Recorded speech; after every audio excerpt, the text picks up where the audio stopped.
Hi, everybody. I am Renee. That's my story, and I'm sticking to it. And you probably have never heard of me before, and that's because I don't really do this YouTube thing. I just get bored, I make a video, and then I go away for about a year. But I recently posted a video, it's actually a three-part video, about a theory that I had come up with that I had never heard before. I wanted to share with others. And I got so much good feedback and so many good comments and critiques that I decided that I wanted to do a little follow-up video, but this time it's all about you guys. I want to present questions to you guys to answer about the questions that I was attempting to answer in my theory video. There are a total of 15 questions. I will have them numbered so that you don't have to answer every single question. You can just answer the ones that you want. I will post them when I post this video on Reddit, and I'll put them down in the comments somewhere. And since I have nothing to do this weekend, hopefully we collectively together as a team can figure some shit out. So if you hadn't seen my theory video, which I wouldn't be surprised if you didn't, but if you hadn't, I'll link it at the end. But the short version of it is, I presented evidence that there could be two teams of White Walkers. One team that's out to kill mankind, or whatever it is that they're trying to do, and the other one is actually trying to stop the Night King and help the humans. So I found one of those videos that has all the White Walker scenes cut together in one long video, and I watched it like a million times. And basically I was watching it trying to think outside of the box and try to think, what story is it that they're trying to tell us when you take all of the other crap out? And there were two questions that I focused in on, and I was thinking of these questions for years, like I'm pretty sure most of you have. But those two questions were, why did they chop up the bodies in that first scene? And the second question was, why did they let Will and Sam go? First up, with the dead bodies, I started trying to think logically, which is probably not a good idea, but I'm a logical person, I can't help it. But basically, I felt like if I were to see some dead bodies on the ground in the process of becoming zombies, I would probably do something like dismember the bodies to try to stop them from being able to hurt people. Actually, I'd probably set them on fire because chopping up bodies is gross, but you get my gist. I would do something to try to stop it from ever happening. The second question, why would the White Walkers, who supposedly give zero fucks about humans, why would they purposefully let people go after learning the truth about their existence? The outcome of letting Sam and Will go was that they were able to go warn others about what they saw. Will and Sam living was not an accident.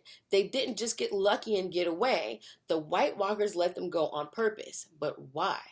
So then it started to dawn on me that maybe they chopped up the bodies for the reason that I would chop up the bodies, and that's to stop them from turning and going to hurt people. And if that's the case, then maybe some of these White Walkers aren't exactly on the same page. Maybe some of them are not down with this whole destroy mankind thing. And if there are some out there that are trying to help humans, this could possibly explain why they let Will and Sam go warn other people. They wanted them to go tell people, hey, some fucked up shit's coming your way. You need to get ready. Anyway, that kind of explains my train of thought and what started me on down the path of that theory. I started looking back for evidence to see if it was possible. Now, of course, some of the details that I provided in my previous video, some of that shit might not be the case. I get that. I understand it. I'm usually wrong anyway. But I still haven't found anything to disprove my overall theory that there are possibly two teams of White Walkers at play here.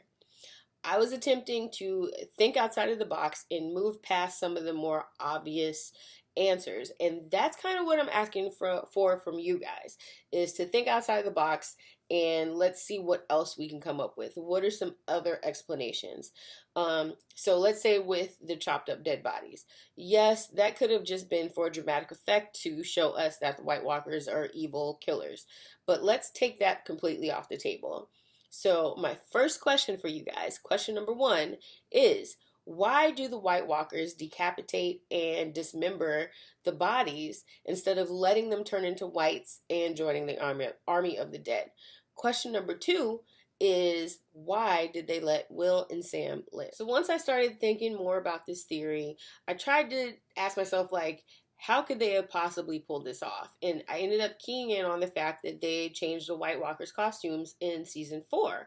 And then you think about it. So they changed the Three-Eyed Raven, they changed the costumes for the Children of the Forest. We had the repurposing of Tommen. We had a whole new Dario Naharis at one point. And so when we saw the changes for the White Walkers in season 4 with these whole new costumes, it didn't seem like anything unusual because we've seen changes with costumes and characters all the time. Now, again, this might not be the case. You know, I could be completely wrong. But I was bringing those other changes up to explain how they could have been hiding these two teams of White Walkers in plain sight and we completely missed it. Next up, I explained that since stories in A Song of Ice and Fire tend to repeat themselves, that I believe that knowing what happened with the last Long Night will reveal clues about this Long Night. And the key points of that whole story that I focused in on was the last hero, his 12 dead companions, the fact that they were able to drive the White Walkers away, not eradicate them completely, but just drive them away, which apparently ended the Long Night, and the fact that the fate of the last hero is unknown, which for me, the fact that George R. R. Martin included that little line about his fate being unknown actually means that his fate is important to the story. Now, thinking about the last Long Night and how they could have gotten the White Walkers to just be like, whatever, we're done with this war, we're going to go back home now. How could they do that? And I know one of the more popular theories is that there's a pact made between the First Men and the White Walkers. But again, I was trying to think outside the box and try to come up with alternate explanations as to how they could have just gotten the White Walkers to go away. So in my theory, I explained that maybe the last hero ended up warging into the Night King or whoever was in control of the White Walkers at that point. And once he did that, he was able to gain control of the army of the dead and lead them away. And his job has been to keep them there ever since. And that possibly he turned his 12 companions into White Walkers too, and they went with him when he led the army of the dead back to the lands of Always Winter. And I talked about how the return of magic could have something to do with the reason that they're back. And that one of the 12 companions, I know this sounds crazy, but one of the 12 companions basically recently staged a rebellion and he is out to destroy mankind or do whatever it is that he's trying to do. And it's the last hero that's on the side of the humans and he's the one that's trying to stop the Night King. Now, I did say that the last hero warged into the last leader of the White Walkers, but the last hero had just gotten the assistance from the Children of the Forest, so there could have been other magic at play. He could have, they could have turned him into a White Walker just like they did the first time, so I'm in no way, shape, or form married to this whole warging idea. It could have been something else. Now, I know that, like I said, one popular theory of how the Long Night ended was that there was a pact made between the First Men and the White Walkers. But since that idea is already out there, I want us to think out the box. I want us to come up with some different answers. So that can't be your answer to these next questions. So question number 3, how did the Long Night end? Again, no pact. Question number 4, if there was no pact, what made the White Walkers stop fighting and go home and stay gone for so long? And question number 5, what made them come back after all this time? Question number 6, what happened to the last hero? And question number 7, I did not bring up Azor Ahai in my original video, but for question number 7, do you think that the last hero and Azor Ahai are the same person or are they two separate people? And what evidence do you have that supports that opinion? This is something that I also kind of cut out of my last video, but I think it might play a part in it, so I'm going to bring it up.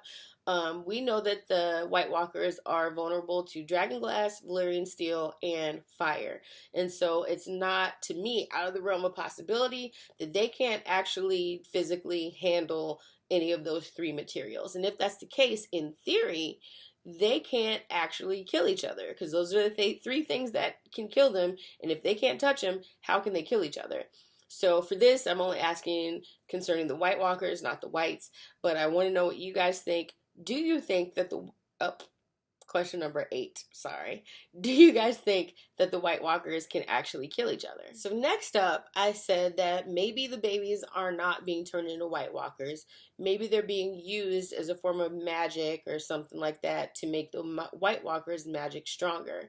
Now, again, this is me knowing that the popular theory, what most people believe, is that the babies are being turned into White Walkers. And again, this is me just trying to think of other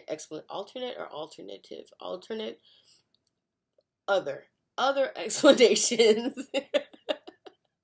Oh my god, I suck today. Anyway, so yeah, I'm trying to think outside the box, and I want to try to explain my train of thought and where I kind of came up with this one. And it was actually after watching scenes of Stannis Baratheon and realizing that after Melisandre used him to make the shadow babies, he visibly aged. This happened in the show and in the books. So it seems like this dark magic maybe took a little bit of the life out of him. So I started thinking, like, yeah, we saw the baby's eyes turn blue, and we can assume to know what happened after that, after the baby's eyes turned blue, but we don't actually know. We're led to believe that Craster's sons are special. So maybe what we saw was the White Walkers sucking the life or the soul or whatever makes the babies special, sucking that out of them to make their magic stronger. The other thing I saw was this.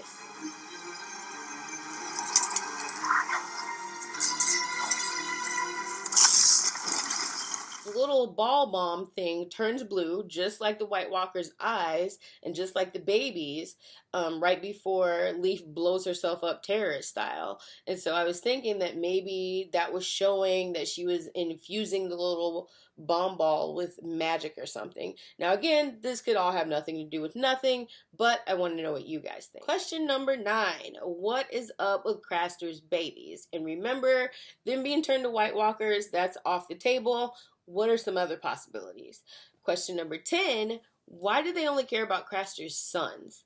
Question number 11, in the scene where the Night King touches the baby and his eyes turn blue, if that scene could have gone on for like 10 more minutes, what do you think that we would have seen? What do you think would have happened if that scene could have gone on any longer? Lastly, I explained that I think that the symbols are warnings for humans. I won't go too deep into that, but I want to know what you guys think. So question number 12, what's up with the symbols north of the wall? Who do you think did it, and why do you think that they used the human and horse body parts to make them? Question number 13, what's up with the cave drawings? Not what they actually say, but what is their overall purpose? Why did we need to see those in season 7? And question 14 and 15 are actually bonus questions, just something that I've been wondering. Do you guys think that the wights deteriorate over time? What I'm talking about is the wights that look like all bones and stuff. Do you think that they have always been that way, which would mean that they were dead for a really long time before they got reanimated? Or do you think that their bodies have been deteriorating over time? And question number 15, the mother of all question, the $1,000,000 question, which I have absolutely no answer for. What do you guys think that the White Walkers actually want? So like I said when this first started, that I numbered the questions so that you can just answer the ones that you want. You don't have to try to answer all 15 of them. And before I end the video, I will go over all of the questions one more time. Question number 1. Why did the White Walkers chop up and decapitate some of the bodies instead of letting them turn into whites and join the army of the dead? Question number 2. Why did the White Walkers let Will and Sam live? Question number 3. Taking the pact theory off the table, how do you think the last long night ended? Question number 4. What made the White Walkers stop fighting and go home and stay gone for so long? What are some alternate possibilities to a pact? Question number 5. What made the White Walkers come back after all this time? Question number 6. What happened to the last hero? Question number 7. Are the last hero and Azor Ahai the same person or two separate people? What evidence do you have that supports that opinion? Question number 8. Can the White Walkers kill each other? Question number 9. What's up with Craster's sons? Remember, we're taking being turned into White Walkers off the table. What are some other possibilities? Question number 10. Why did they only want Craster's boys? Question number 11. In the scene where the Night King touches the baby and his eyes turn blue, what do you think happened if that scene had continued on for a few more minutes? What would we have seen go down? Question number 12. What's the purpose of the symbols north of the wall? Who did it, and why did they use the people/horse body parts to make them, and what do they mean? Question number 13. What's up with the cave drawings? Not what they actually say, but more big picture. What's their overall purpose, and why did we need to see them? Question number 14. Do you think the wights deteriorate over time? And question 15. What do you think the White Walkers want? And if you can you tie these things together into one story? Well, that's it, guys. I cannot wait to hear your answers and hear what you guys have to say. Maybe when it's all said and done, we'll have come up with some whole new theory that blows everything out the window. Probably not, but you never know. Anyway, that is all I had. This should be a really fun discussion. I'm really excited. And thanks for watching, guys. I'll see you next time.